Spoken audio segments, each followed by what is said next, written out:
The Scarlet Letter by Nathanial Hawthorne. An excerpt narrated by Nate Daniels. Chapter 1. The Prison Door.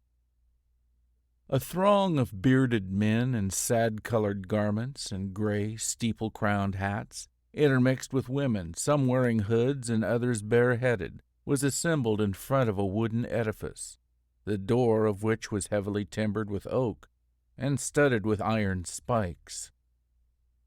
The founders of a new colony, whatever utopia of human virtue and happiness they might originally project, have invariably recognized it among their earliest practical necessities to allot a portion of the virgin soil as a cemetery, and another portion as the site of a prison. In accordance with this rule, it may safely be assumed that the forefathers of Boston had built the first prison house somewhere in the vicinity of Cornhill, almost as seasonably as they marked out the first burial ground on Isaac Johnson's lot, and round about his grave, which subsequently became the nucleus of all the congregated sepulchres, in the old churchyard of King's Chapel.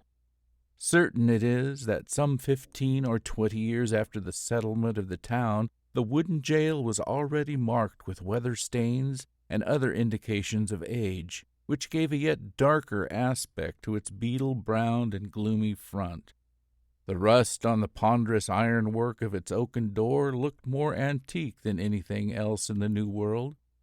Like all that pertains to crime, it seemed never to have known a youthful era. Before this ugly edifice, and between it and the wheeled track of the street, was a grass plot, much overgrown with burdock, pigweed, apple-pea-rue, and such unsightly vegetation, which evidently found something congenial in the soil, and had so early borne the black flower of civilized society, a prison.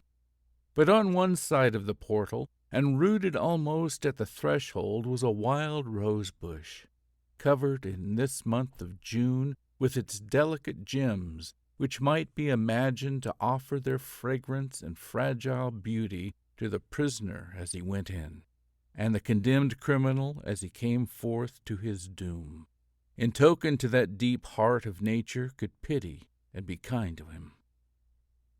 This rose-bush, by a strange chance, has been kept alive in history. But whether it had merely survived out of the stern old wilderness, so long after the fall of the gigantic pines and oaks that originally overshadowed it, or whether, as there is fair authority for believing, it had sprung up under the footsteps of the sainted Anne Hutchinson as she entered the prison door, we shall not take upon us to determine.